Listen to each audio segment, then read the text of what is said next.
Okay, everybody. So today, if you have access to dumbbells, I'm using two 25-pounders. So it's we're gonna be using some weights. But if you don't have it, don't worry about it. If you don't have any dumbbells, you don't have any kettlebells, you can still do the lunge and the squat patterns, like anything that we do with the legs, just with body weight. And for the upper body, I'll show you two different push-up variations that you can alternate with, right? Which is it's fine. And you know, if you have two kettlebells and you find that some of the upper body motions are a little wonky with them and you don't like the way they feel, then by all means you can do the push-ups as a substitute and still use the kettlebells for the lunge pattern. So let's go and get started here with our little warm-up, right? We're just gonna do our joint rotations, moving through. And we'll switch directions.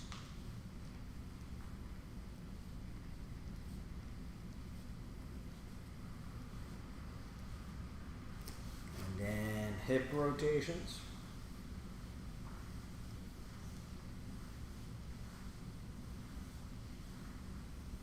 And we'll switch directions. So some of what we're going to be doing today, it's just part of a sequence I've done for a long time. When I did a DVD series of George St. Pierre a long time ago, like 10 years ago, and it was like an at-home fitness routine. And a lot of these motions were kind of incorporated into the different workouts. Basically, we're going to do some multi-directional lunges, and we'll switch legs, and then some, I guess you could say a little bit more free-flowing type upper body motions, where we're letting the whole body kind of move, and the weights are relatively light, but we're going to do it in circuit fashion. So we'll lay out the routine in the very beginning. That'll take some time, and once we've laid out the routine, doing one cycle through, we'll then do 2 cycles on just a whole circuit type fashion.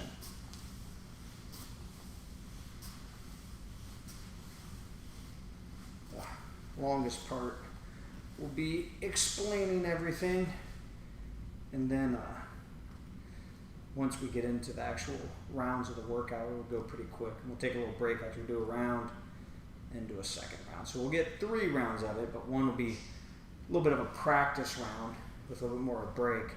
So if the weights are tough during the practice round, you'll definitely have to go to a lighter weight or cut your repetitions, because this one, the fatigue builds up.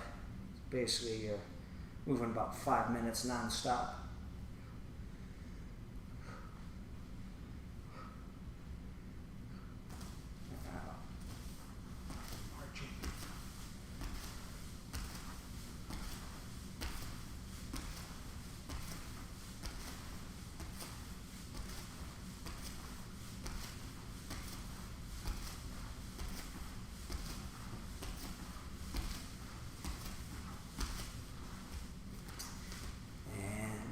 Circles.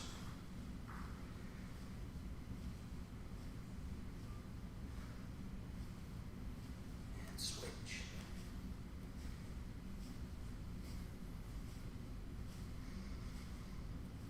And for our elbows.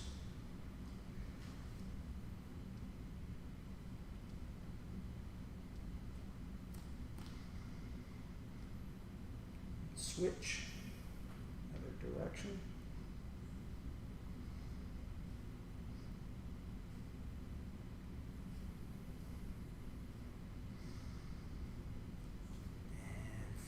For the wrist.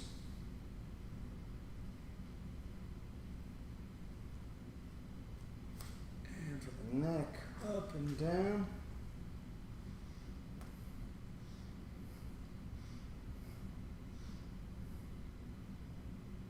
Left to right.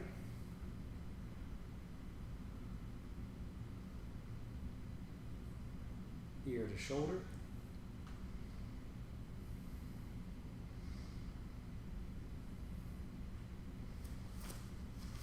feet shoulder width. One set of our gravity squat. So tuck that tail, chest up, head back, chin in, spine neutral the whole time. Don't curve that lower back.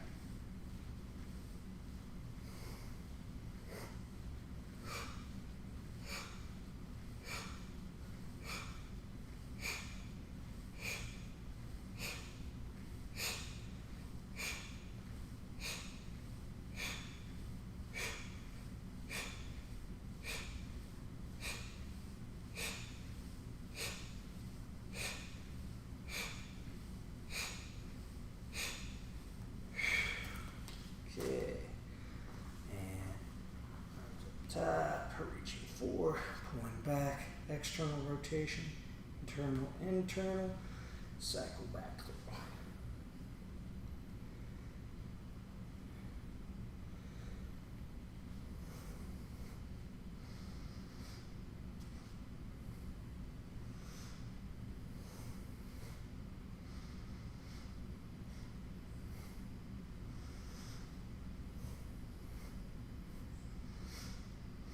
One more time.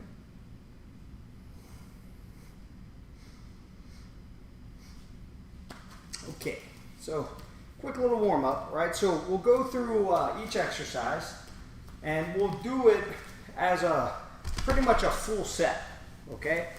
So only the first exercise will have one dumbbell or a kettlebell. For this one, I prefer the dumbbell though. So, clock going here.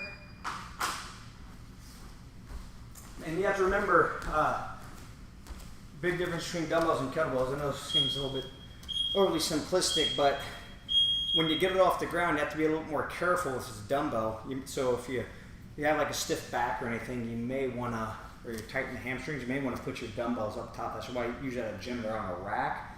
Whereas kettlebells can be on the floor because you got a handle, right? I don't have to go as deep there. As long as you're comfortable picking it up. And like I said, it should be relatively light today. So our first one's a swing, okay? And what I do, so I put my feet shoulder width. So if I'm using my right arm, I am using both legs, but I'm focusing on the left hip, right? So it's like this. Look how my thumb's facing me, right? And then I come up top, right? So that's our first motion. I hinge, and then I let it pop up. So we'll do this for 30 seconds, and then we'll just switch hands, right? And we'll go 30 seconds on the other side, and that's our first exercise.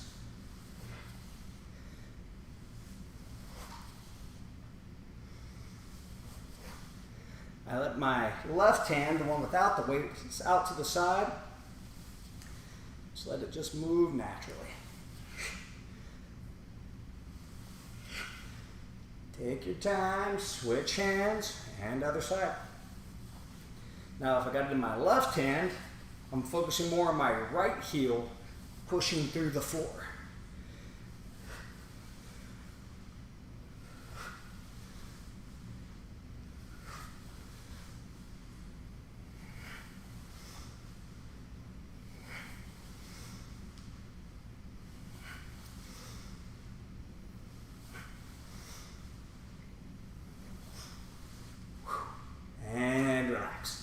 So I can't stress enough,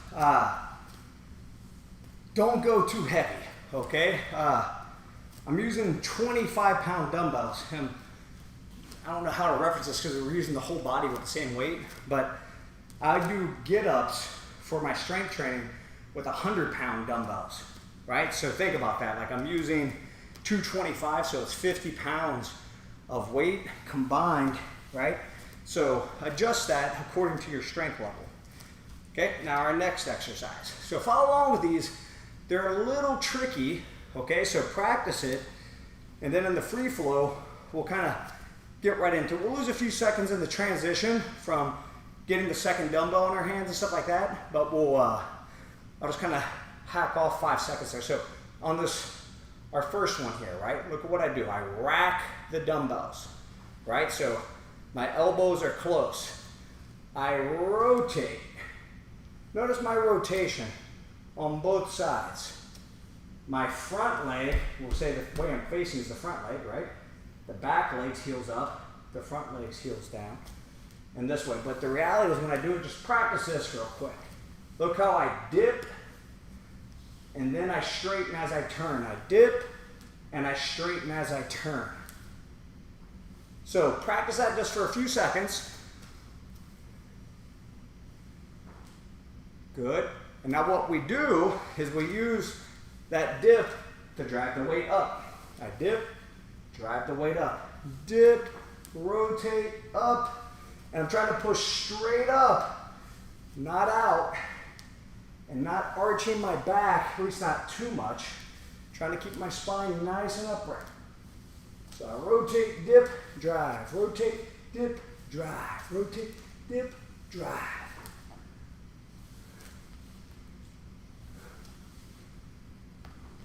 Okay, so that's our first motion, right? After our swing, our first one with 2 weights. Now, very similar, I get this rotation going, right? Like this, same thing. Now I do an uppercut.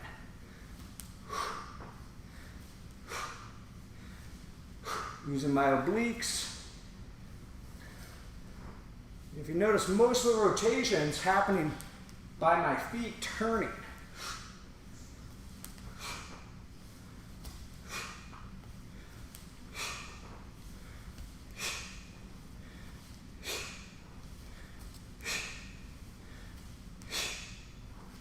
All right, now this next one, set your dumbbells down for a second, just so you can practice it, okay? So, I'm in a hinge with my legs bent, okay?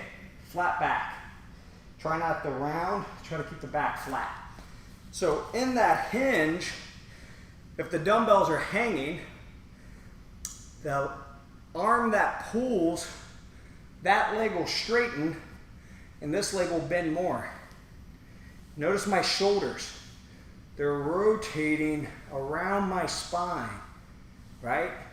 And I'm reaching toward the center line, kind of as if I was punching, right, with the vertical fist. And the legs, right? So the hips are moving, the shoulders are moving, but the spine remains neutral, okay? So let's go and get our dumbbells back in hand. About shoulder width, and we go.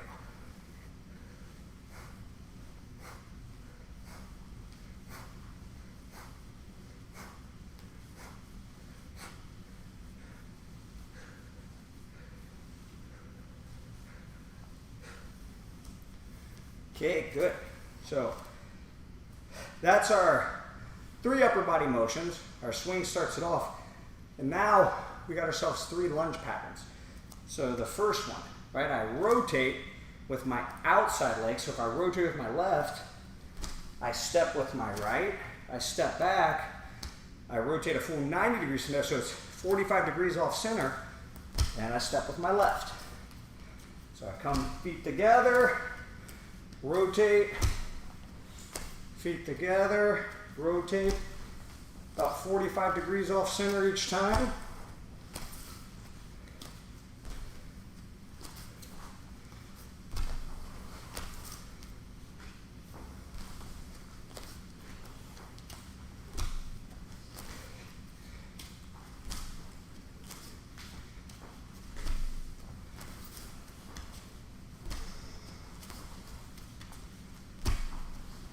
Then our next one, okay? So the arms start getting tired too from hanging onto the weights. But I want to bring it up in the center. Lateral lunge with a hinge, side to side. Try to keep those feet on parallel lines.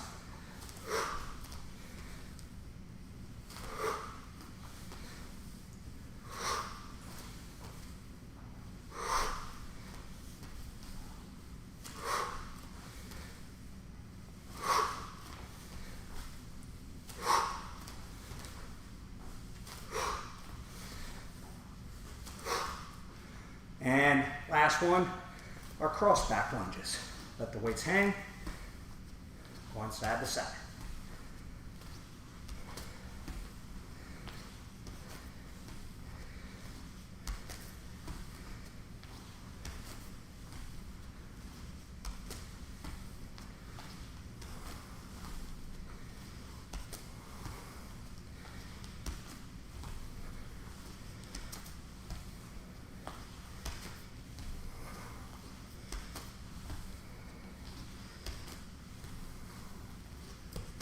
Okay. So go ahead and set your weights down. Take a little break. Rest for 2 minutes. Then we'll do our first round. So it's going to take total time under tension will be 4 minutes, but we'll have a little break to get that second dumbbell up and everything. So it might take like 4 minutes, 15 seconds, something like that, to do a round. We'll take a 2-minute break. And we're just going to do 2 rounds of this. This is one of the things I always give to my clients. I call it the hotel gym workout. Typically, most hotel gyms have a little dumbbell rack in the corner and a little space like this big. It's perfect. And these exercises, I mean, there's way more we can do, like patterns. But if you notice, the main thing is, like I said, they're not locked in place presses.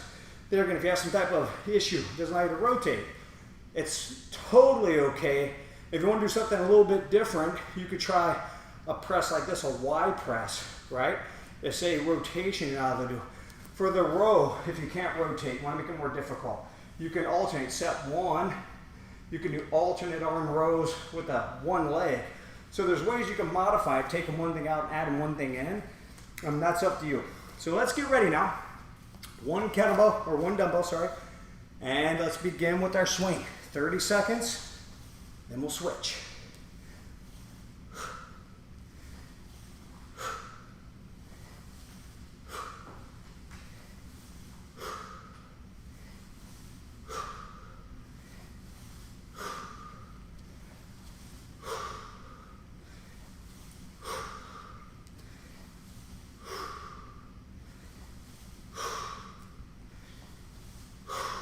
Switch hands and go.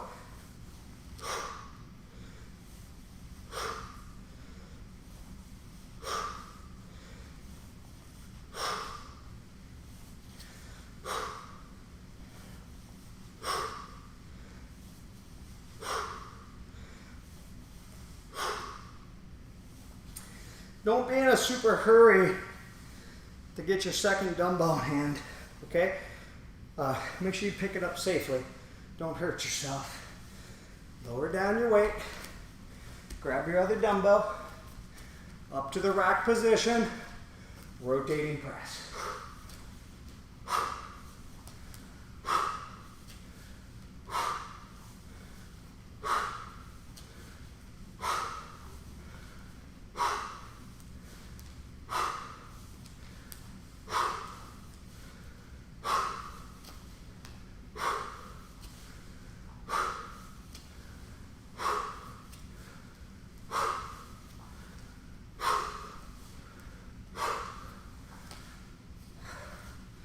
Uppercuts.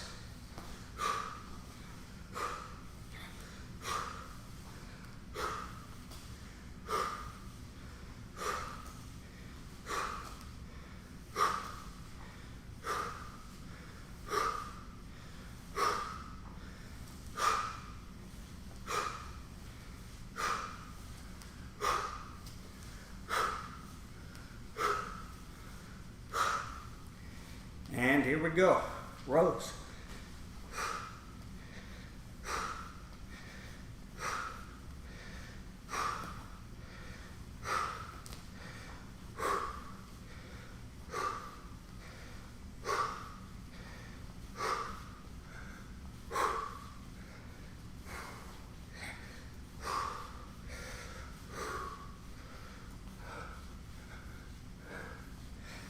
Okay, twisting forward lunges.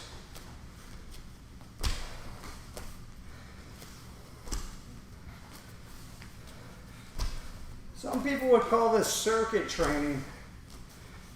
I mean, it is, but not really. It's what we call complex training.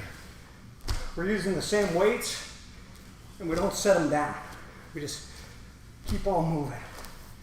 So the whole body starts to share this uniform fatigue. Lateral lunges with the reach.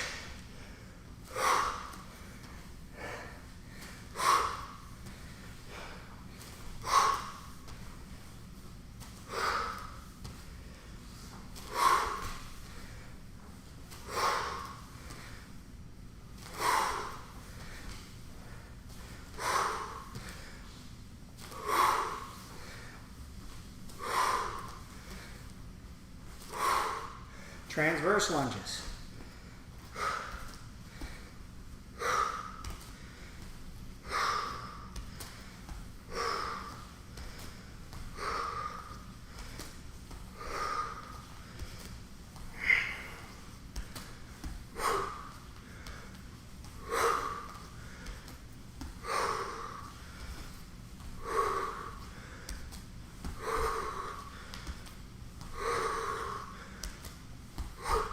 Time.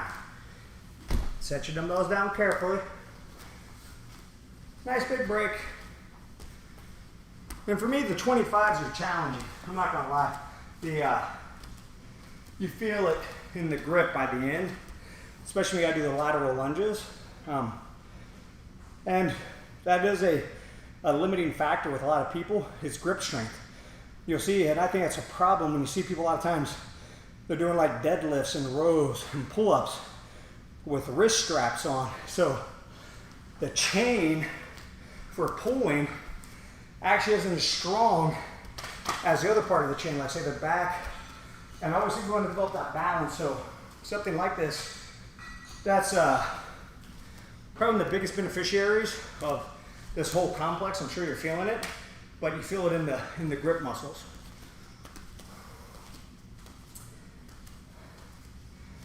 This you can also, if you're ever working out without a clock, you can do a rep count. Typically, when I do it, I do 6 to 8 repetitions per side. You know, for time, I might get a few more, maybe a couple less, depending on how heavy I'm going.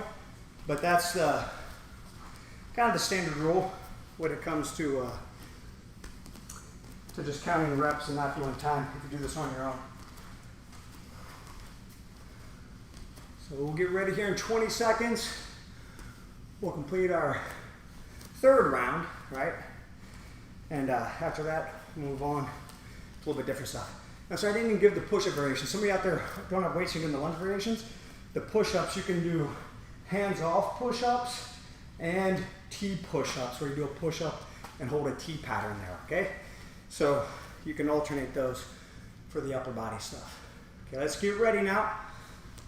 I'm gonna start on the other side this time. And go.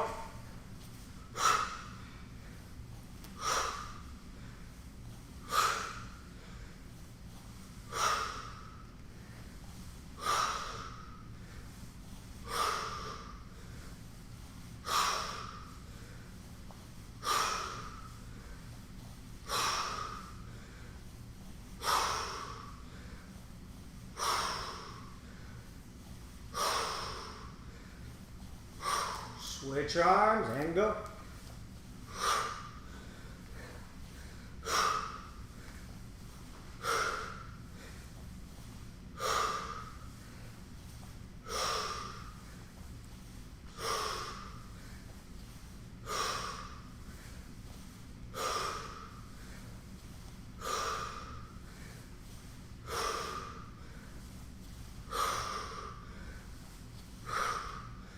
Pick up your other dumbbell. Get ready. Twisting push press. And go.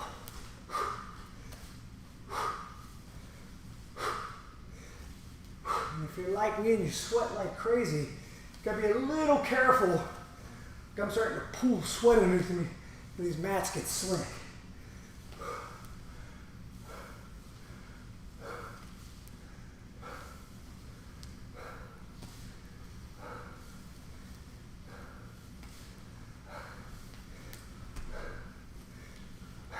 Uppercuts.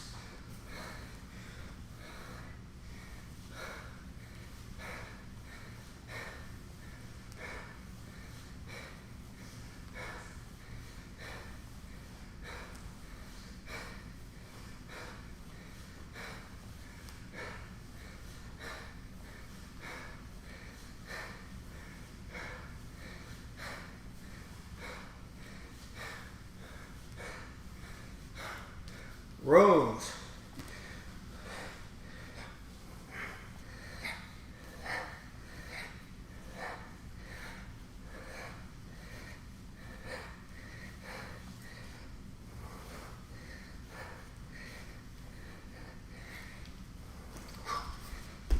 slipping.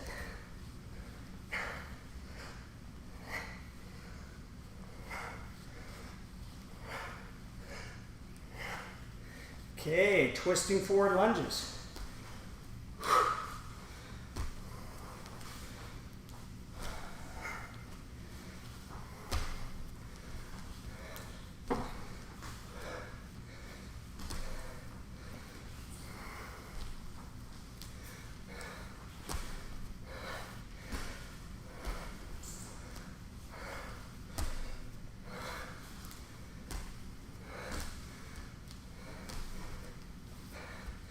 Lateral lunges with the reach.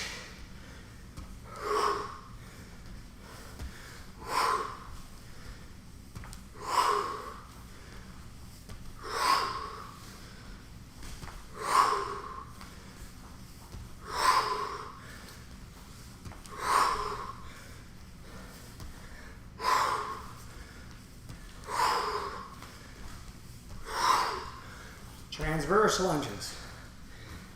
Last exercise.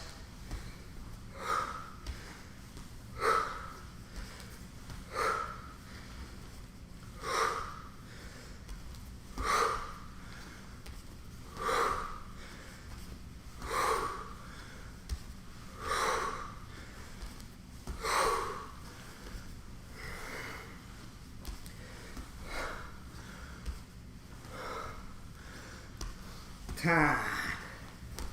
Okay, you can set one dumbbell side, still keep one out, okay? Take a little break.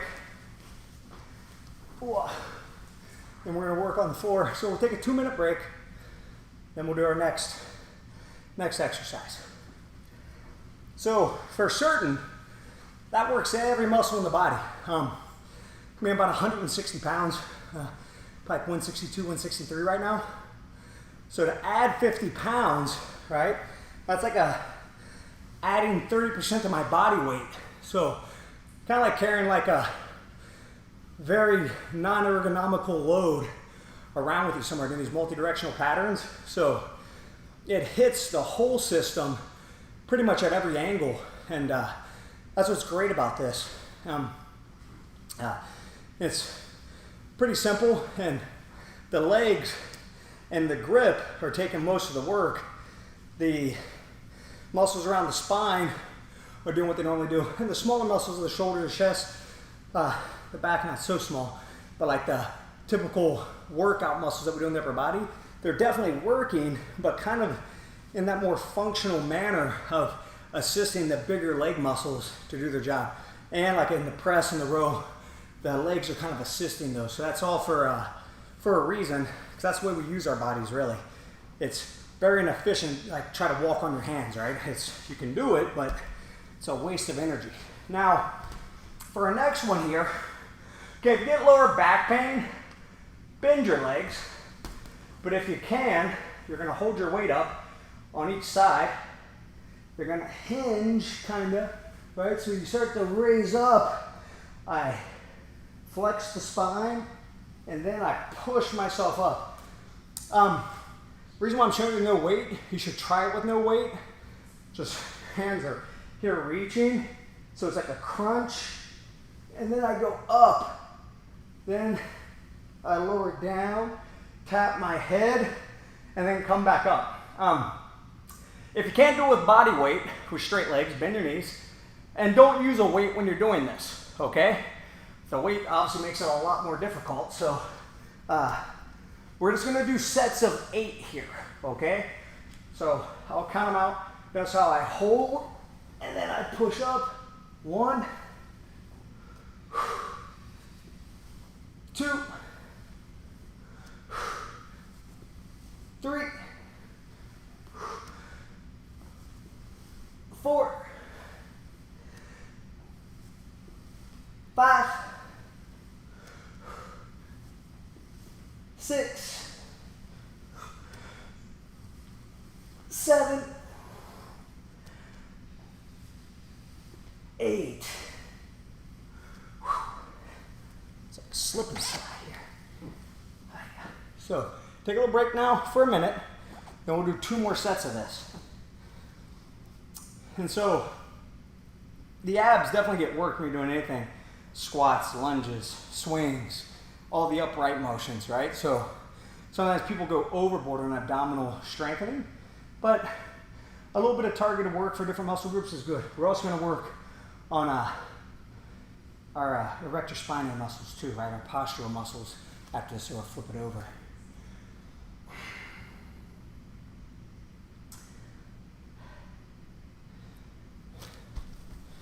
Switch angle, see if I don't slide as bad. Okay, let's get ready now. Set number 2, and go. 1, 2, 3, 4, 5, 6, 7, 8.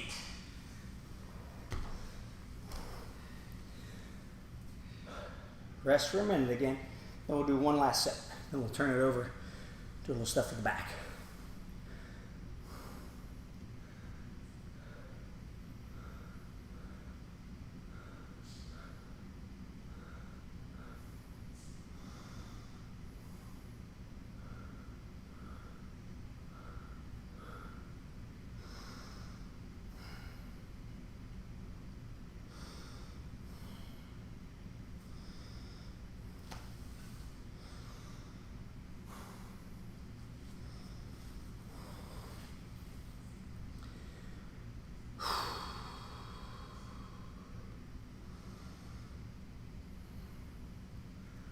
Okay, let's start getting ready. Last set now. And here we go.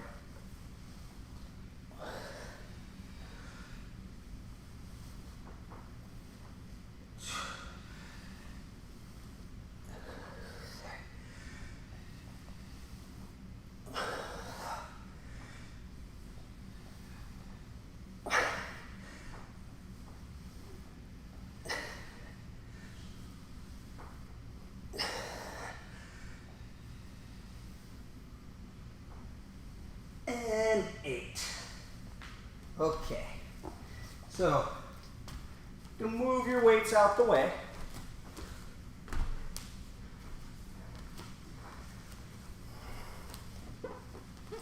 Now for the next one, we're going to do 2 sets, a right and a left. Okay? So, I put my feet kind of wide, feet stay on the ground, make a little pillow here, right? And then I extend and rotate to one side, right? Don't overdo either, okay? Causes back pain, just do straight up, okay? Make sure it's causing no back pain. So we'll go right, we'll go left, and then we're done with this, okay? And go.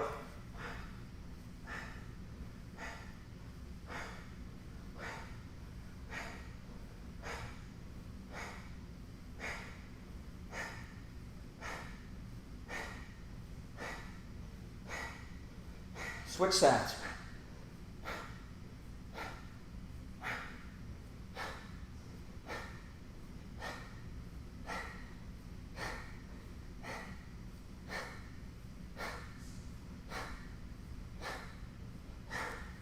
Chin and sternum on the floor, arms in a Y pattern. Thumbs point down at the floor and raising up through straight arms. Pulsing motion. Don't let that thumb touch the ground. Keep going at your own pace for 10, 9, 8, 7, 6, 5, 4, 3, 2, 1. All right.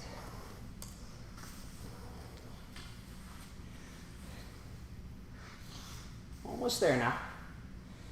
Okay, so now let's do a couple stretches, okay? First one, gonna be on all fours, Okay, you have a wide base with your legs. I'm gonna bend my right arm, my left straight arm is gonna push at a downward angle, trying to get my left shoulder and my ear towards the floor, rotating around the axis of my spine, pulling the fingers back towards my face, but pushing my palm away.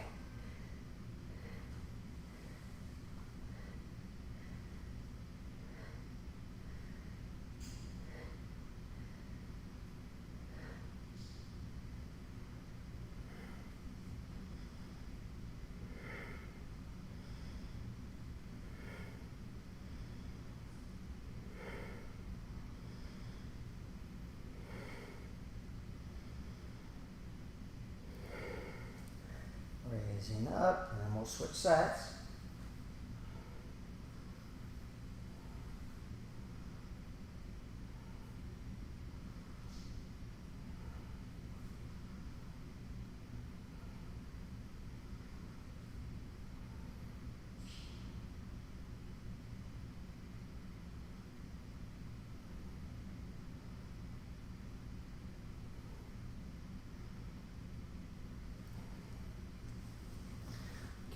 Raising up,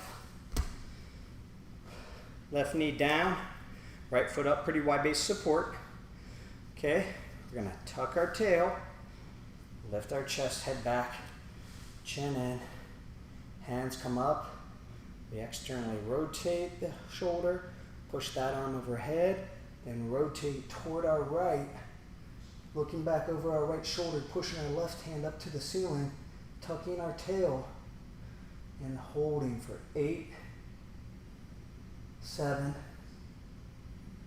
6, 5, 4, 3, 2, 1.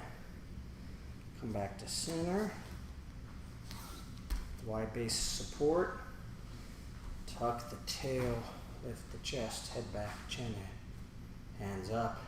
External rotation, right arm overhead, rotate towards the left, pushing up through the palm of the right hand, tucking the tail, spine neutral, and hold for 8, 7, 6, 5, 4, 3, 2, 1. Come back to center. Take a seat. Legs out in front of you. All right, nice and upright. You even put your hands here in the beginning if you need. Let's take our left leg, right?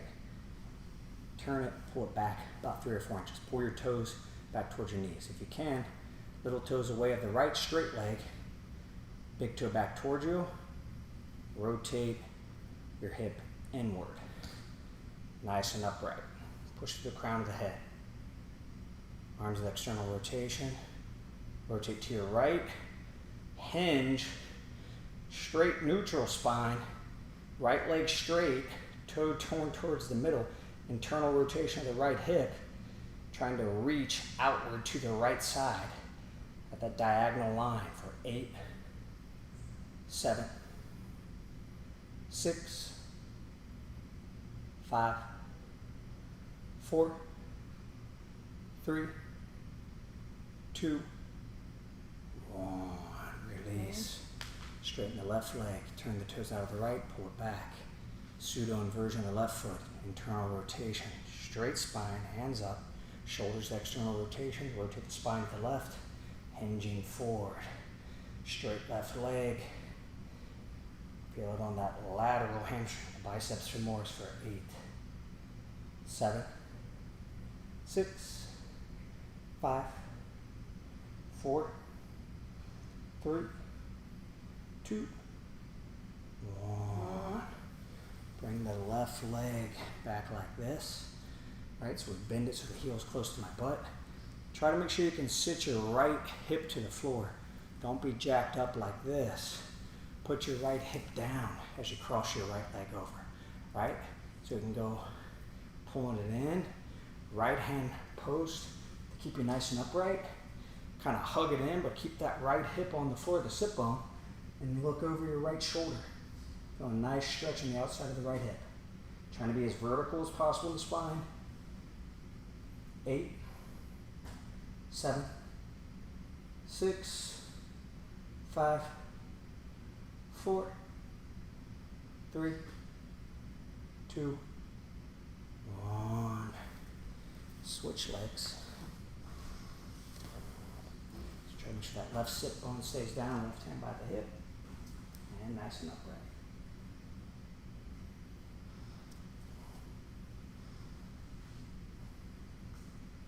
8, 7, 6, 5, 4, 3, 2, 1. Okay, last exercise now. So back to the position we were at before, but bend the legs. Little toes down, big toes up. Feet are about, and legs about 2 to 4 inches apart, okay? Don't let the knees splay. Zip the spine up. Arms straight out in front of you, wrists into extension. External rotation. Push up left. Push up right. Neutral spine. Chin in. Biceps to the ears.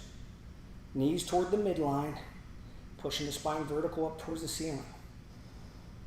Keep it going. Breathe. Pushing your palms to the ceiling. Imagine you got a humongous weight bearing down on you. You're trying to keep it up. Keep it up for 30 more seconds. Let's go. Push. Push. 10, 9, 8, 7, 6, 5, 4, 3, 2, 1. Lower down the arms. Keep the spine. Straighten the legs. And you can relax the spine. If you guys want, I'm going to grab a sip. If you're going to stick around for the webinar, we'll unmute everybody so you guys can ask questions too. And I got the questions, everybody. So I'll address those first, and then if we got some time after, we can address anything else you guys can elaborate upon, questions or whatever else you have. So we'll get going with that in about 3 minutes. If you want to wipe yourself off, put away your equipment, do whatever you want.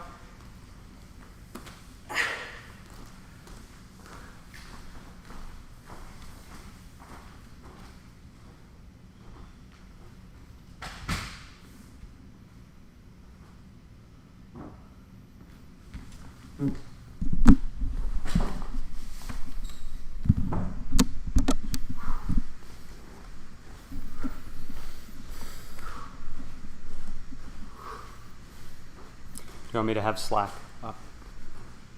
What's that? Do you want to see the Slack questions? I'll get them on my cell phone. I'll just put it back in front of me. That'll make it easier to read.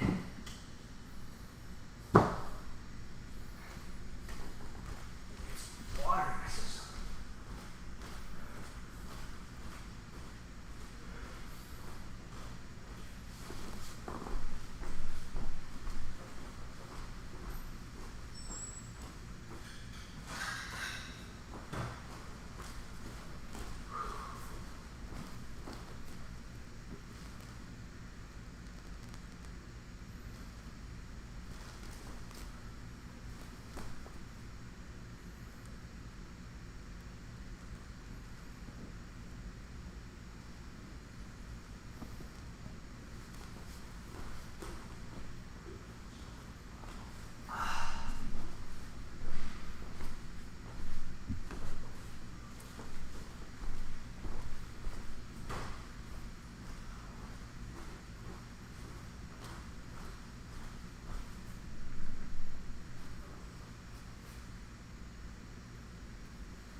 Okay, guys. I'll go ahead and start getting into it here. So I'm just going to go in the order that I got the questions. I'll try to cover everything, and then if we got some time, we'll go over everything else. So, Praseeth says, for someone with a history of back pain, would you still prescribe kettlebell swings? I love heavy swings, but whenever I do them too frequently, I always end up with an unrelated tweak. Also, one hand versus two hand.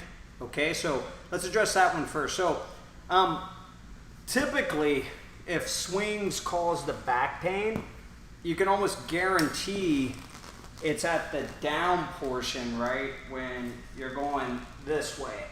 And if there's a little bit of flexion, especially the idea of a heavy swing, just that little bit, if you already have a back issue, or say the disc are already closing in on each other, you're just going to tweak it so much faster.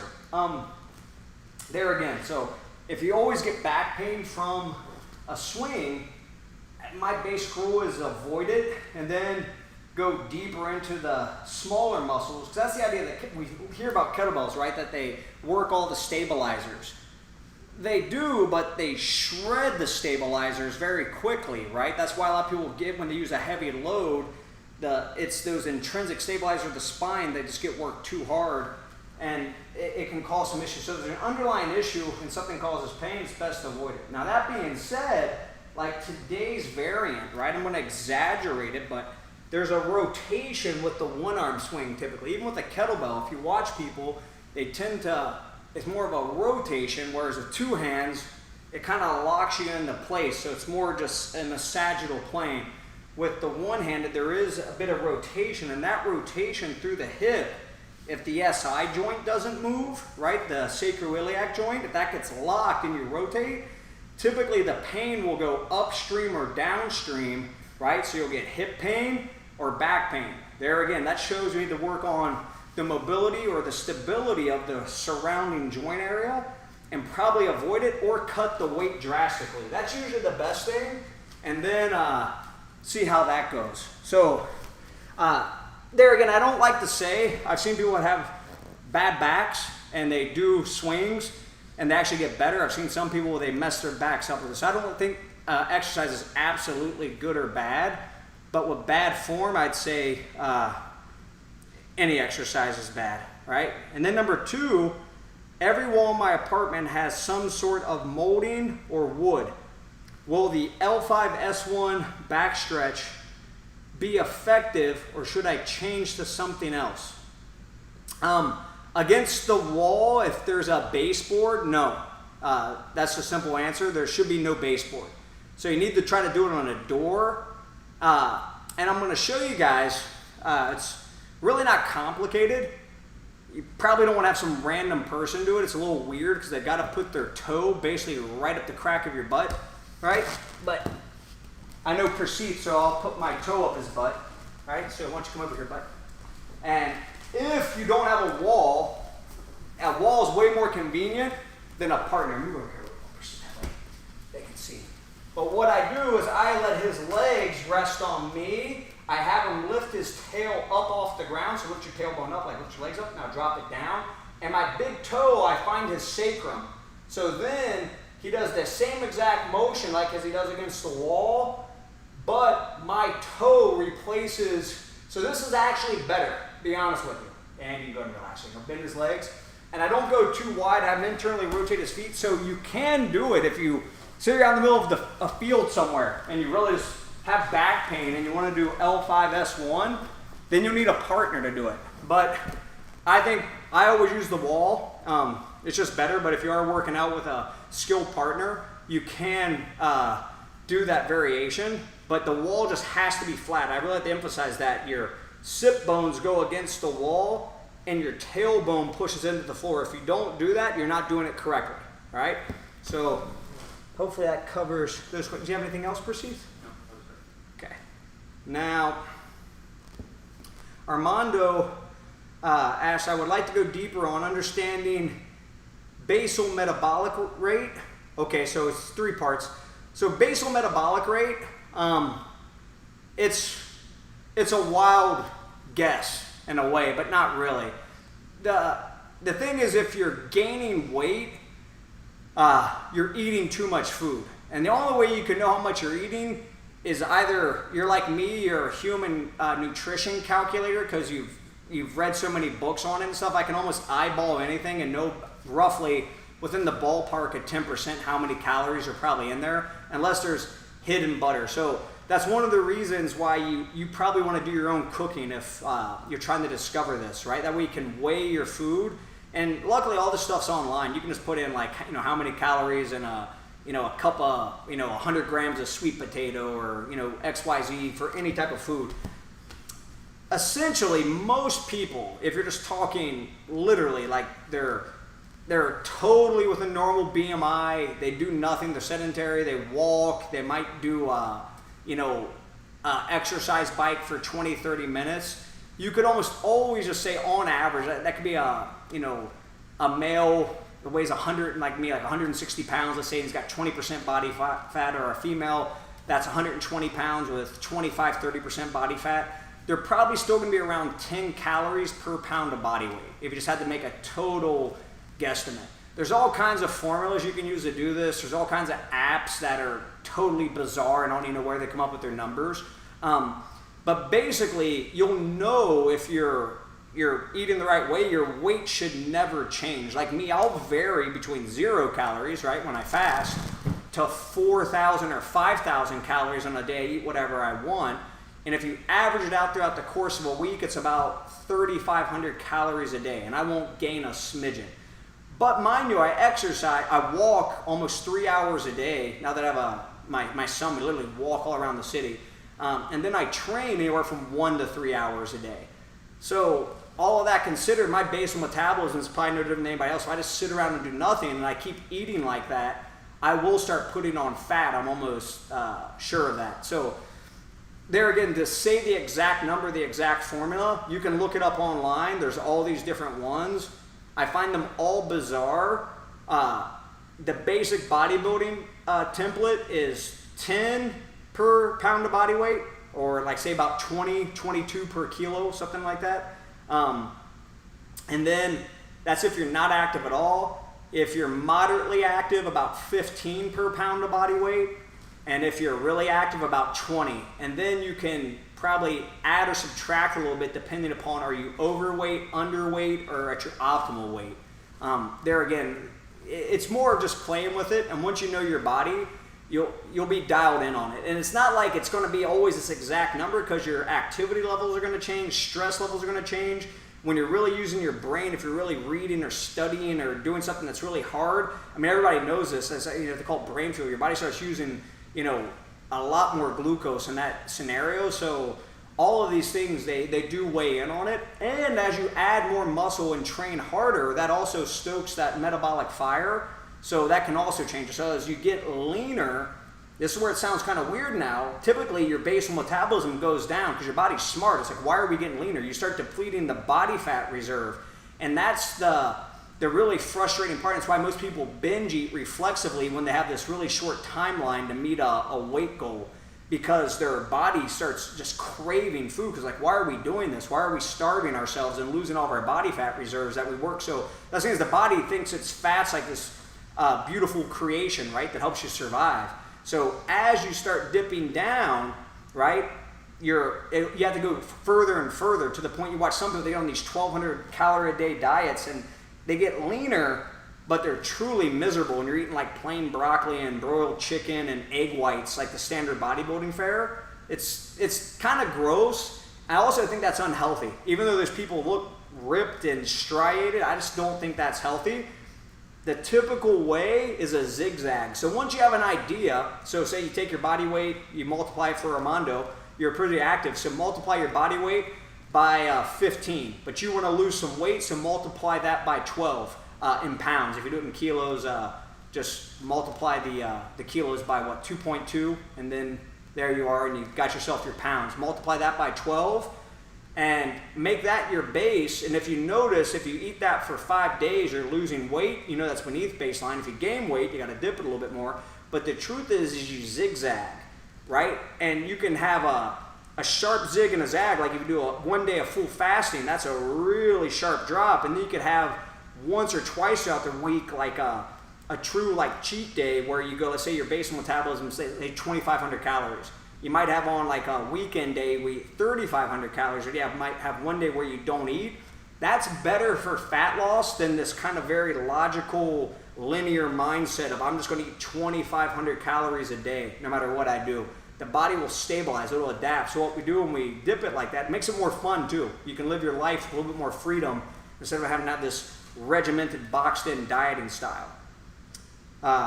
Let's see. How are the workouts structured? Are you saying how the workout structured online for the group? Yeah, that's right.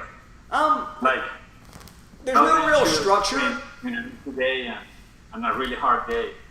There's no real structure to it. Be honest with you, it's a general fitness platform. I mean, right now we had like 4 people tune in, so I could really everybody could write into like I want to do this today, and I could prescribe that. But as it grows, we plan on growing this into hundreds, if not thousands of people. So it's kind of giving you ideas. It's kind of like if you have, like, say, a selection. Let's say you have RushFit, you have a P90X, and you got Insanity and a couple other at-home DVDs. You can be like, today I want to do something a little bit more, functional. Right? I'll do a RushFit. I want to do something a little bit more crazy. I'll do the Insanity program. Kind of the same thing. I'm trying to give you guys, and it's more like an education.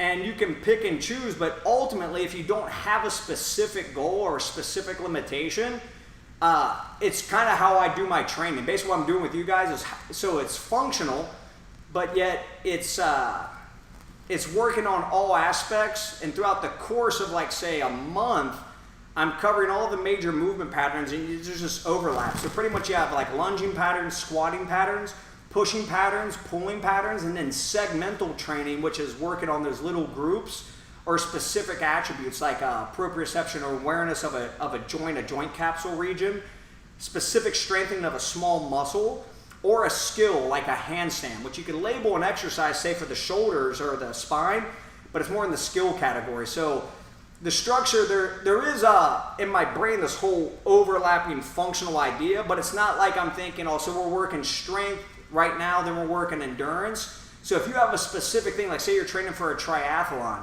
you would want to make a periodized program and then have to pick and choose, like, they're doing heavy weight training today, but I'm getting ready for an endurance event. I'm just going to use a lightweight, do the same exercise like a get up, but instead of doing sets of 3, you do sets of 3 minutes on, 1 minute off, right, with a lightweight. So that's where over time it'll start to make more sense. That's what I'm trying to that's why I try to tell you guys a lot behind the idea is like it's educating you on how to start designing your own personalized program, and then you can pick and choose within the workout. And like it wouldn't annoy me, and it doesn't annoy me when I have clients, for example, if I'm doing like a workout and someone has a limitation, they go off and do their exercise they know how to do when I'm doing a class here at the gym, because they know that they can't do that exercise, so they already have like their variation built in. But there's not an exact structure to it, right? Like a huge meta goal. The major goal is that you can do everything that I'm doing or better than me that I'm doing. That's the real goal. And then the last part, after a 24-hour fast, what is the optimal meal composition? A 24 plus hour. Honestly, between 24 and 48 hours, I consider it nothing, to be honest with you. I don't do anything different. If you want to lose fat, just keep the carbs down. Great post-fasting meal is bone broth, right? You could put like a little bit of like ghee or grass-fed butter or something in there. That's excellent. And it's just easy for the body to digest. But I think I have like an iron gut. Like, honestly, I can fast for like a week and just go have a full like pound steak and potatoes, and I literally digest and I feel fine. So some people though, if you have like if your digestion isn't that strong, typically you want to start with liquids, right? So broth's a good thing. Then you can go into like some type of, like if you're going longer fast, it's important to start rebuilding that microbiome, right? So some fermented foods, kimchi, sauerkraut. Some people like yogurt. I don't like to start my meal with dairy though. For me, it's usually like a little bit of a snack. I'll have yogurt or something like that after.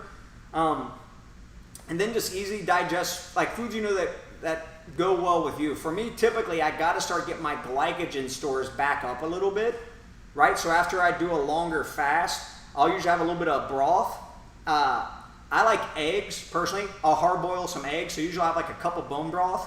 I'll have like 2 or 3 hard boiled eggs. And then I'll usually have like a meal that consists of, maybe it's like liver and onions if I want to have, some type of organ meat that day. Or have a real fatty cut of like meat, like a ribeye steak, lamb chops. And then I'll have maybe like potatoes, sweet potatoes, cooked vegetables, and maybe like some, like a big salad. And that's a typical, like when I break my fast, and then what I find is my body just sucks up all those nutrients and I feel really good and there's no cravings. Then I wait usually for the day after the fast if I want to do something sweet, or if I want to have alcohol. I try not to do all that in that one meal. That one meal I try to keep it really like a good balance of starch, protein, and fat. That's just me personally. If you're trying to lose weight, I eliminate the starch from that, just protein, fat, and fiber, right? And then once my body's digesting again, then maybe I'll add a little sugar the next day or some alcohol or something if I want to do that. Let's see. And then I got some more here from you. The benefits of internal and external. Okay, what are the benefits of internal and external rotation? What should be the focus during this movement's history, etc.? Are you asking what's the history of internal, external rotation? But if you can talk to me about what's it for? I see we're always doing this. It's really just an anatomical term, right? So internal, external, right? And we do it for the hip. This is oversimplifying, but typically we want to be externally rotated, right? Let me show you what internal rotation looks like. We've all seen this, right? What's it for? It's for the joints. So if I'm internally rotated, this is what happens to the body, right? When I externally rotate, like if I squat, if my knees internally, look how wrong this looks, right? I have an internally rotated shoulder and an internally rotated hip, right? And you could go down the line and start talking about all the joints, but typically if I externally rotate, right, everything looks more aligned. So it's basically an anatomical term. And if you internally rotate your shoulder, typically you go into a kyphotic posture, you collapse. So most of the postures, there will be times you do internal rotation.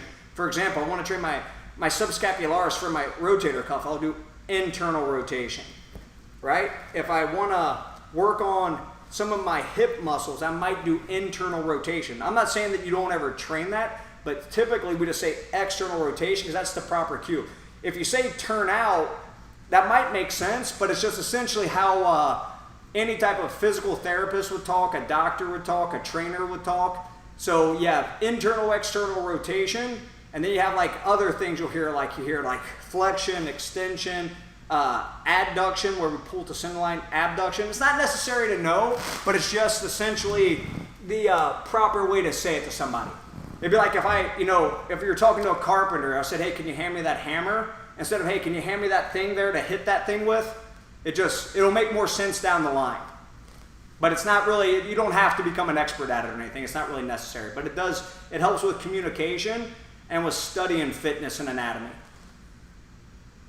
And then breathing and diaphragm breathing. Yeah, so breathing's huge. It's kind of interesting. There's all these experts now, which are great. But it all goes back, if you actually watch all these people that teach all these breathing courses, it's all essentially pranayama. Almost everybody, even Wim Hof, it's basically tumo, what he does. It's a Tibetan form of breathing. And it's all great. I actually did his course a little while back, just the online one. It was really, really good. I actually like what he teaches. And there's a bunch of other ones now, and everybody's coming out with their own breathing course, and it sounds so basic, but it really is important to learn how to breathe right. If you do yoga, if you've done a lot of yoga, you'll probably have it already covered. If you had a good coach, it's a huge part of it. I'd say that's probably one of the key things of yoga. But if you notice, the best way to do it, everybody can just do a little test right now, right? And you just sitting there, let your shoulders just relax, and take the biggest breath that you can. Just breathe in as deep as you can. And after you take a big breath, just let it out. And then do it again. Do it a few times. Take the biggest breath that you can, fill your whole body up, and then breathe out. Now after you do it your third time, breathe out and just relax for a second. And then take your hands and put them on your belly. Take the biggest breath in you can. Do it again. And do you feel your belly expand? Right? And if you do, that's good. That shows you your diaphragm. Now you can take the tops of your hands and put it on your lower back. Again, take the biggest breath that you can. And if you don't feel pressure against your hands, that means you're not using your diaphragm when you breathe. Some people push their belly out reflexively. It's like, and they just do that. And that's more of like an abdominal contraction. The diaphragm essentially is like a dome-shaped muscle. It houses up above. But if you watch most people, so it's the primary mechanism of breathing.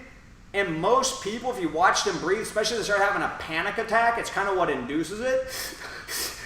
And you watch their shoulders are up here. That's why they get all this neck tension too. And they lift up and their head goes forward and they're breathing in their chest very shallow, right? So if we align the spine, that's why in meditation, it's one of the reasons why they sit in lotus posture and they do like we do with all the Eldoa postures, right? They put the spine into that neutral position. And the reason why is that it allows the diaphragm to function. And then that's where you get into more esoteric concepts like the chakras, which are actually pretty cool when you think they knew where all these glands were in the body and how they had an effect on the body, thousands of years ago. But that's the same idea with meditation. You can get the body to calm down, the mind to really become calm. That parasympathetic nervous system response to kind of put you into that rest and digest type mode instead of the fight or flight mode of the sympathetic nervous system. And a lot of people don't realize that they get into that state because their posture's off and they're chest breathers. And even worse than a chest breather, the only thing you can do worse than chest breathing is breathing through your mouth as you're chest breathing. Like that. I mean, it's really bad. So breathing through our nose, using our diaphragm. Now the chest will lift, right? That's natural. But we should go from low to high, high to low. And like in Zen meditation, one of the things they teach, it's a great analogy, is you think of like a hot iron ball dropping all the way down, pushing all the air out, and then it rises back up. So it builds from the bottom to the top, and then it drops the top to the bottom. It's super simple in theory.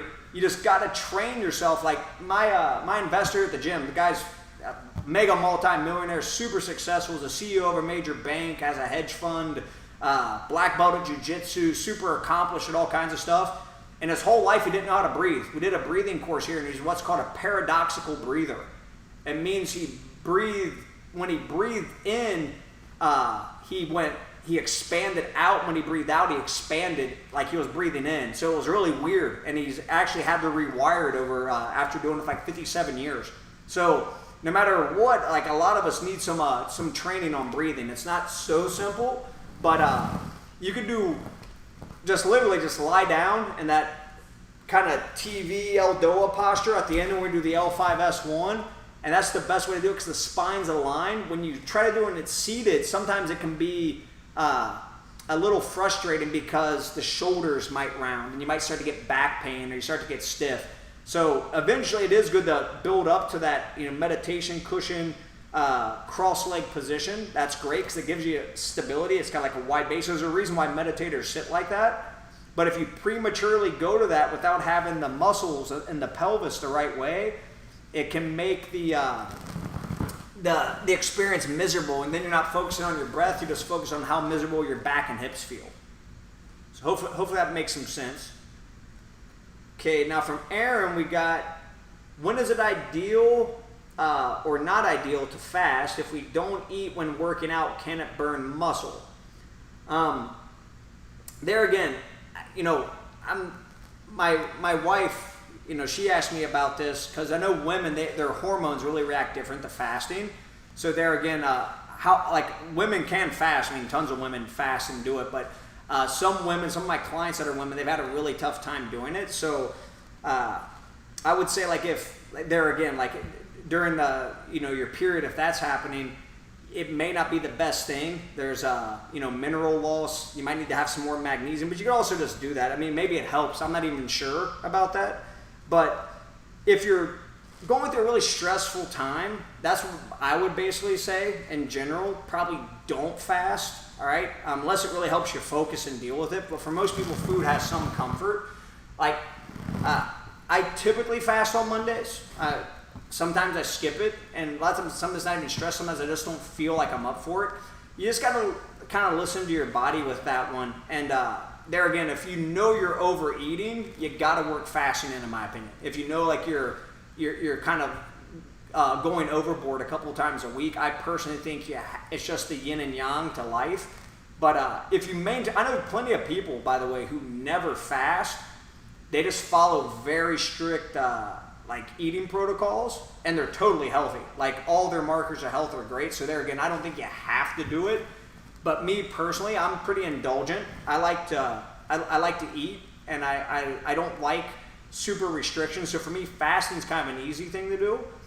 There again, I don't want to say there again like an absolute right or wrong time.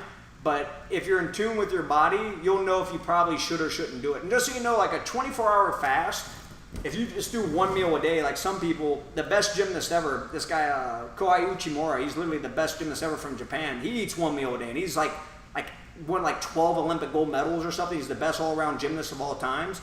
So, and he only eats one meal a day. So if he can do it and he trains 6 hours a day, I'm pretty certain we can all do one meal a day. It's just training the body for it's the main thing. And when working out, can it burn muscle? You'll burn muscle fasting even if you're not working out. That was one of the biggest holdbacks that I had for ever trying fasting when I was younger. When I was an athlete, I was always concerned with losing my muscle mass that I worked so hard to build. And I personally have never been like a person that can gain a lot of muscle. Like I've been the same size since I was 16. So it's called gluconeogenesis.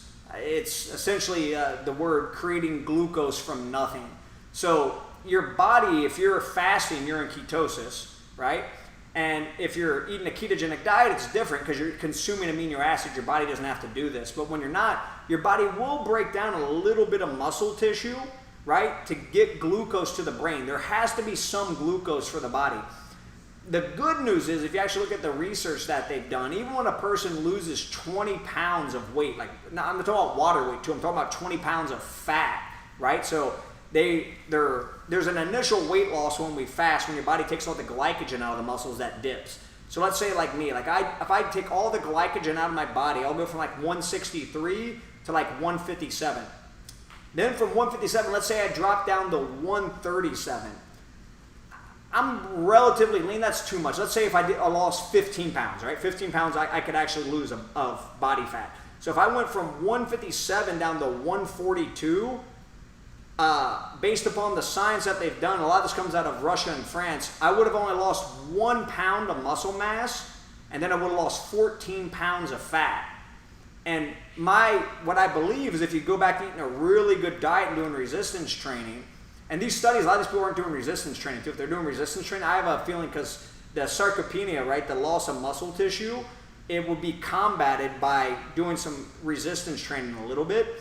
So you are going to lose a little bit. It'd be wrong for me to say you won't lose any, but the amount of muscle you would lose in a 3-day fast is almost zero. I mean, it's nothing. You wouldn't even notice it. Now, if you did a 30-day fast, you would notice probably like, say if you lost 20 pounds or 30 pounds, you might lose 3 pounds of muscle, right? It would, but also you lose all the fat, and the body would just probably look a little weird for anybody at first when they did that. But you don't lose as much muscle as people might think. That was one of my biggest, when I read bodybuilding magazines, and they weren't lying.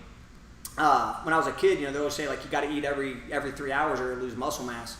They're not kind of lying because the process of gluconeogenesis, if it isn't getting fed, it may kick in, but it is pretty much a lie. Like it's not going to happen the way that they want to make you believe. And what bodybuilding magazines are trying to sell is supplements, right? And what they're not being honest about is most of those diets those bodybuilders follow probably aren't even what they follow. I have this theory that I coined a long time ago, because whenever I tried to eat like, the 300 grams of protein from chicken, egg whites, lean plain steak, broccoli, sweet potato, and leafy greens with no fat on them, I could never hit the caloric totals. And then it's just kind of like, oh, I guess I don't have what it takes to build muscle. And if they were honest, they'd say, oh, by the way, I inject, 1,000 milligrams of testosterone. I take X IUs, of a growth hormone. I inject this steroid, that steroid, DECA. So that's a huge kind of ploy of the bodybuilding industry. And I think that type of eating is not healthy, personally. I think eating every 2-3 hours, it's probably really problematic. I see so many people trying to lose weight that do that, and they're really frustrated. But to me, it's kind of common sense. How can you lose weight if you're eating all the time, right? It's just like your body's not going to be able to do that. Then I say, on our keto, the good, bad, and ugly, it's good unless you're an athlete. If you're not an athlete, if you're not doing anything, like honestly, if I were just sitting on my butt every day, like if I were in my wife's shoes, for example, she's a lawyer. She's sitting reading court documents. She does a little 30-minute workout. I'd probably be on a keto diet, me personally. I don't ever tell her that, 'cause she'll get mad at me. Because she likes her carbs, so I just let her do whatever and try to get her to work out a little bit more. But there again, I think keto is totally fine. But this idea of being completely averse to broccoli because it has carbs, to me, is insanity. You can stay in deep ketosis while still eating like 50 to 100 grams of carbs if you're physically active. And that's, it's what they call like a cyclical keto diet. It's not really you don't have to be like this super strict parameters, how some people think. That's only if you're not doing anything or you're really overweight. On our days between group workouts, should we rest or do other things like yoga, safe workouts, high intensity interval training, etc.? I mentioned 3 to 4 strength workouts a week should suffice for most, but are we neglecting anything if we only do the group stuff? Absolutely. That's the thing, is like this platform's for each person to kind of figure out, what they want to do. For people like you, Aaron, you obviously are into working out. You have that whole gym and a whole lifestyle seems revolved around fitness, which is great. So, you could just say there's one workout in the week that you really like, and I wouldn't even be offended if someone sees what we're doing that day and you just like, no, I'm not doing that. You just click it off and you put on something else, right? I mean, ultimately it has to be for everybody. And like I do stuff every day. I mean, I usually work out literally like twice. I probably work out anywhere from 12 to 18 times a week if you do like look at all my different training sessions that I do. And that's saying talk about physical activity or like just going out and walking. I don't count that as anything. So there's a lot of stuff to do in between, and there again, that depends upon goals. Like if your goal is mobility, I mean, you can repeat the workouts, you can adjust the intensity of the workouts, you can find and kind of hodgepodge together your own sort of routine that you like to do on your off days. You can go for like runs, and running is very diverse too. I mean, you can literally go, on a long run one day, an interval run the next, run hills the next day, run stairs, do jump ropes, do shuttle runs, do sprint training. So I personally think if you have the capacity to access a soft surface, I don't really like concrete running. I think long term you're asking for problems. Every time I go on the West Side Highway and walk my son, I watch most of the joggers run by and I just shake my head thinking, man, this person's gonna be in pain when they get older. Most of them look like they are in pain. Just the way that they run, they have bad mechanics. But if you have good mechanics, and it's not that hard, it's a very natural process, you get the right footwear. I think trail running, hiking, climbing, swimming, running in all of its varieties, and then like that alone is like the perfect balance to what we're doing. And if you're more into like strength training, which I think, Michael, I think you do powerlifting if I'm correct, then you probably have to really look at the group workouts and be like, this is going to interfere with my recovery for this. But maybe some of the segmental training, you can take little pieces out of it that you put into like at the end of your standard strength training workouts too. So for each person, that's going to be a little bit different. And is there Oh, sorry, and I didn't get to the last part of your question, Aaron. I understand it depends on the individual and their goals. I guess for me particularly, I'm wondering if there's anything I should be working on. And yeah, that just goes back to it. Whatever you think, it is that that you want to get a little bit more of, that's where your focus has to go.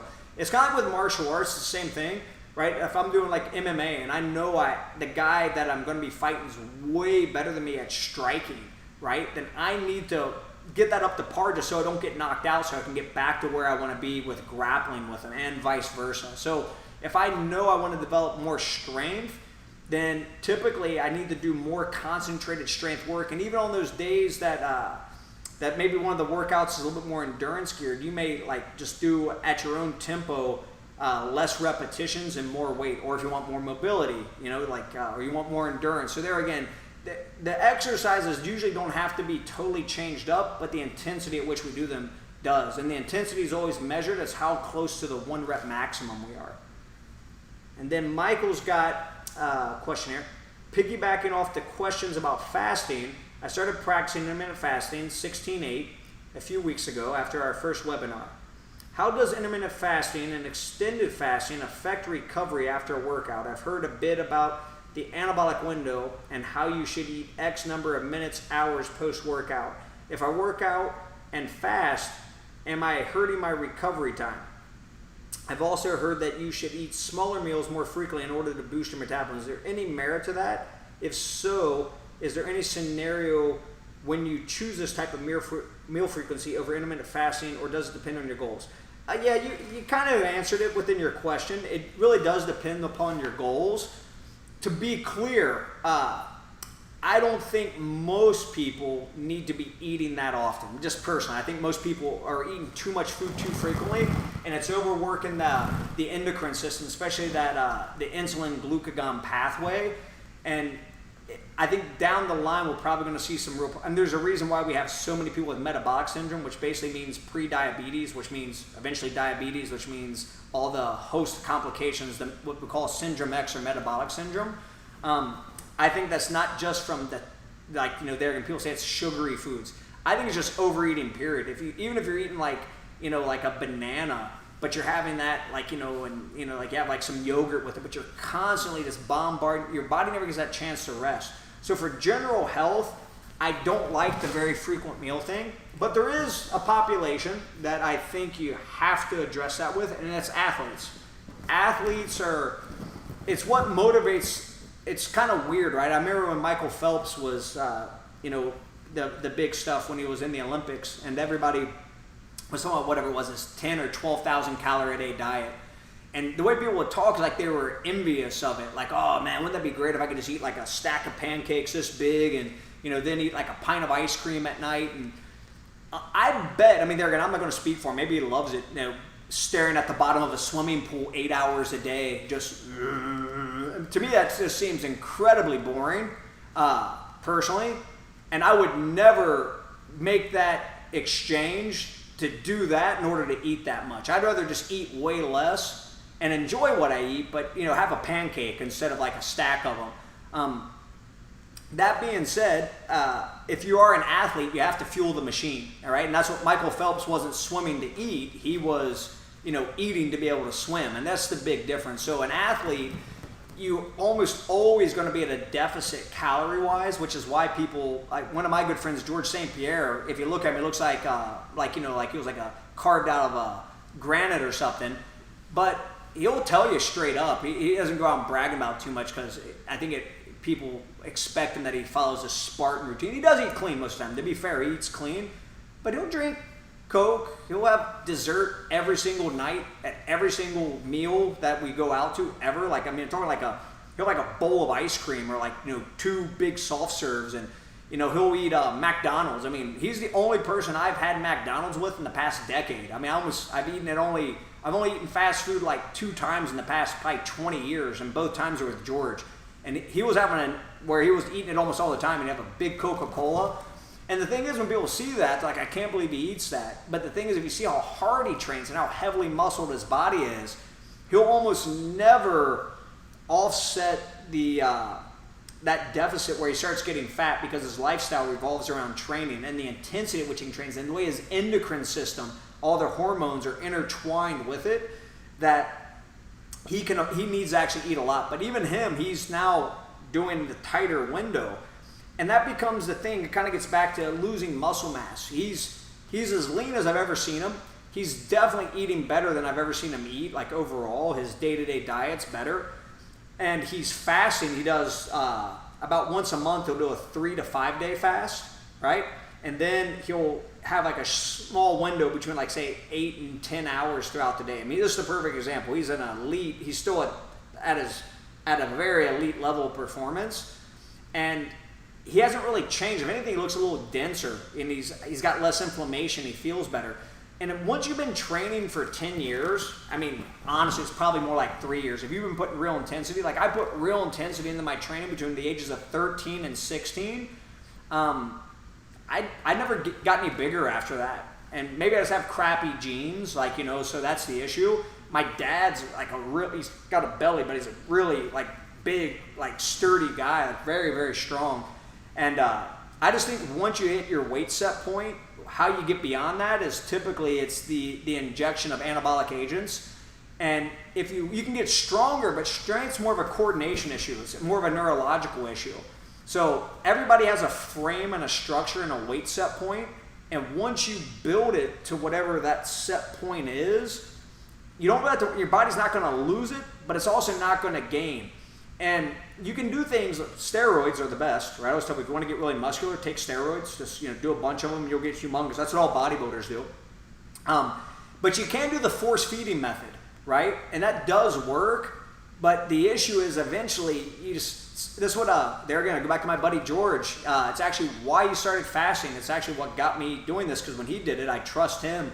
And, you know, when he was getting ready to make his run for the middleweight title, he decided he needed to bulk up. So he spent about a year, and this guy, he was one of the top sports, I'm not going to say his name, but he's supposedly like a dieting genius, a nutrition expert, world renowned, probably charged George like $40,000 to make this diet for him, which is basically like what I was talking about. Eat X calories 8 a.m., X calories 10 a.m. after training. Immediate post-workout shake with, you know, 100 grams of carbohydrates, 50 grams of protein, essential amino acids, essential fatty acids. Take this multivitamin, creatine monohydrate, blah, blah, blah. He took everything. He took like a kitchen sink full of vitamins, supplements, everything. Did all of his resistance training. Mind you, his walk-around weight's about 187 to 191 pounds, right? That's what he walks around at normally. Every single fight they ever fought in the UFC. He did this, went out to dinner one night, and he had to go back to the hotel to change his shirt. What he didn't want to tell me is just, he was wrecked. He had to do a number 2. He was just destroyed, like his stomach. And I could hear him in the other room. Like, man, like, dude, I was like, you got to get off all that stuff you're taking. He's like, yeah, you think? But they told me I got to take it to get big. And he was like a bloated. There's actually a video of him. Maybe I was making fun of him on the internet. His stomach's protruding. He's like his skin's all thick. And some people thought he was on steroids. It's because he was basically force feeding himself like a pig. And he was miserable. You could just see it. And most people that do that, you could just tell he wasn't enjoying himself. Anyways, his weight hit about 205 pounds. He gave himself ulcerative colitis. This is what he thought he had stomach cancer at the end of it. Turns out it's just ulcerative colitis. That's what got him onto the fasting. But forget about that. The day of the fight, he weighed 191 pounds after weighing. So he did all of that to go nowhere. All of that weight that he gained, once he stopped eating because he couldn't do it, he was getting in training camp, he couldn't keep force feeding himself. His body, his weight set point put him right back where it was, and all he did was damage his insides. So he would have been better off taking steroids. That would have been my suggestion to him if he wanted to get muscular. Right? Once your muscles are built, they're not going to get really bigger. In order to maintain it, it's really, really hard. And that's why most people, if you notice, when they bulk, everything bulks, right? Their waistline bulks, their chest bulks. And that's the traditional natural bodybuilding pathway. You bulk up 20 pounds, you cut it down. And when you cut it down, you hope that that whole bulk session that you did, maybe you'll keep 2 to 3 pounds of that. And you keep doing that over time, right? You keep like expanding and contracting. So if you were a natural bodybuilder, say you started training at 15 years old, by the time you hit 25, you probably be peak built. And that's where, like in bodybuilding, they talk about muscle maturity. And the guy gets this denser look as he keeps training because everything he keeps getting stronger. The tendons, the ligaments, the whole system unifies. So, but they usually won't get bigger. So my suggestion is if you are concerned about that recovery window and you're doing the 16-8, I would just try to do your workout within it and just eat your food. And there again, like some people, there again, these are the same people selling you the maltodextrin and whey protein supplement or the essential amino acid supplement because they want to tell you you need to get food into your system immediately because there's this window and it's going to close. And there is some truth that the glycogen window is real. If anything, having like some maltodextrin actually isn't a bad thing. A simple, easy to digest carbohydrate, or just like some mashed up sweet potato or potato. But you don't want to have for example, if you really got to get that glycogen stores refilled because you're going to be training again 4 to 6 hours and later, or you're going to be training in the morning and it's at nighttime, you might want to do a recovery shake. It might not be a bad thing just for athletic performance, but I don't think you have to be in a super big rush.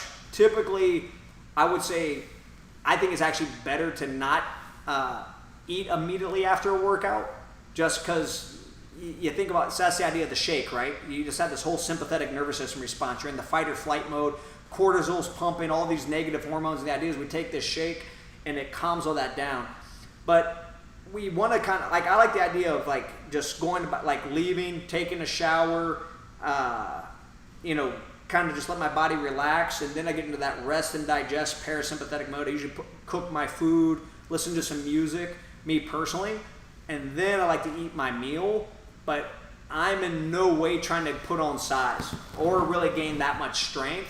So if I were, I'd probably, just from all my background and training, I would probably have like a whey protein shake, like with a banana and maybe like some coconut water or something like that.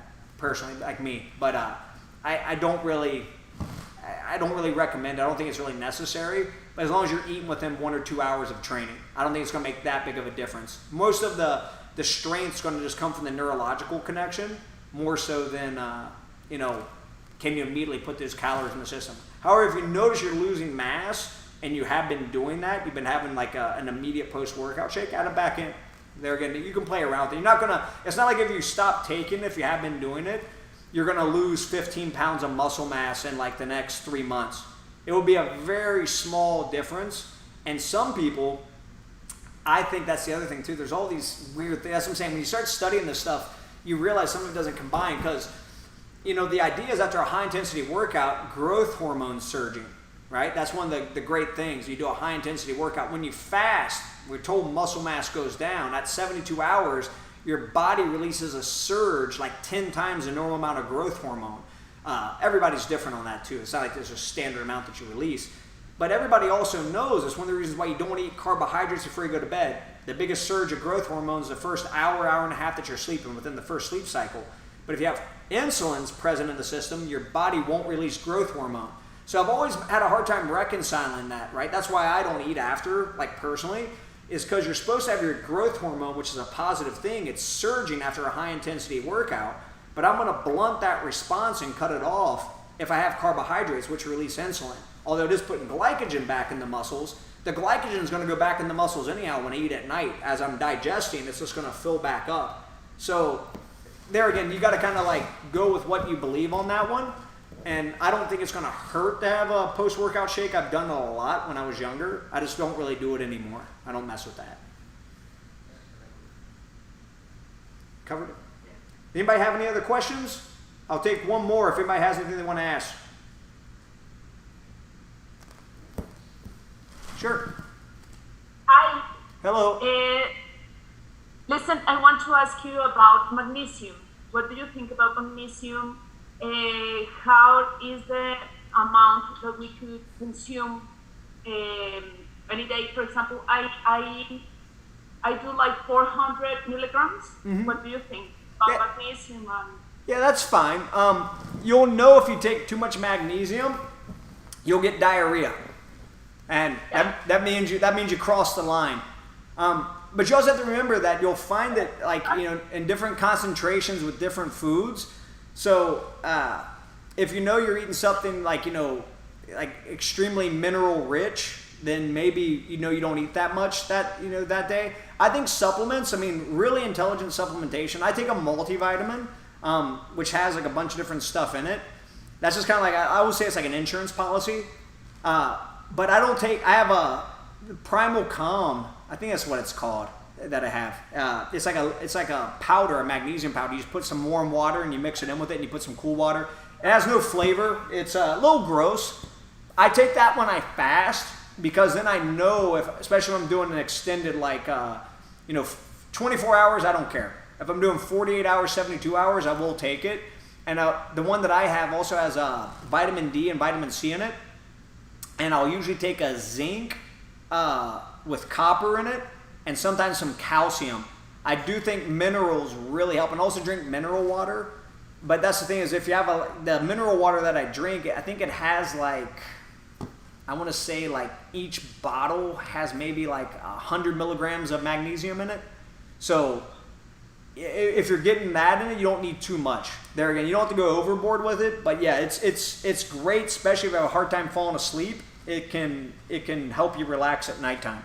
That's why I like it. But I'm actually an easy sleeper. For me, like, I'm kind of a weird person. When I turn on the TV, I'm usually asleep within 15 minutes. So I don't ever have a problem going to sleep. It's probably because I eat a mineral-rich diet. A lot of the foods that I eat have a lot of minerals in it, I think. So, but if you know you're deficient in it, yeah, magnesium's great. Okay, and also you think how you can break your fast with supplements, or you can keep going with your fast? Yeah, so for sure, like when I'm taking vitamin, like minerals, like any purist would say, oh, you're not fasting. You know, I also have black coffee when I do it. But I'm not having any calories, right? And if I had a digestive issue, like my buddy George, he had ulcerative colitis. And we had this huge, not an argument, but a disagreement where he was saying, oh, you can't have coffee. And I was like, yeah, you can. Like, no, you can't. I was like, yeah, you can. And it was just a back and forth like that. But the thing is, for his issue, he shouldn't have anything. He's trying to let his digestive tract rest, right? So depending upon what your reasons are for fasting, I basically do it just put my body into a state of autophagy. Black coffee's been shown to help that. Green tea helps that. Certain supplements like digestive enzymes help that. So there's all kinds of things you can do to enhance autophagy, right? Which is kind of eating off the bad stuff. That's why I do it. But if I had a digestive issue, yeah, I would just water fast. And I'd probably modify all my diet on my day-to-day. Luckily, I have pretty strong digestion, so it's never been an issue with me. But yeah, supplements can be used, but to be 100% clear, a true fast is just water, nothing else. And there's even people that are more extreme than that. They do dry fasting, no water. To date, I think the longest dry fast was 17 days. Yeah, that'd be horrible, right? 17 days, no food, no water, nothing. And they claim that it cures everything. Like anything. Kills everything in the body. If you don't die from it. I'd rather just die, personally, of whatever I had, I think, than go 17 days with no food or water. I've done like over a day with no water, and it's the most miserable. Food's not a big deal, but the water, forget that. Okay, thank you. You're welcome. Alrighty, guys. Hopefully I answered most of your questions, and we'll probably do this again here in like another couple weeks, maybe after the Labor Day weekend. Thanks, Eric. You're welcome. Take care, guys. Bye-bye. Have a good weekend. Thanks. You guys. Thanks, You Eric. too. You're welcome.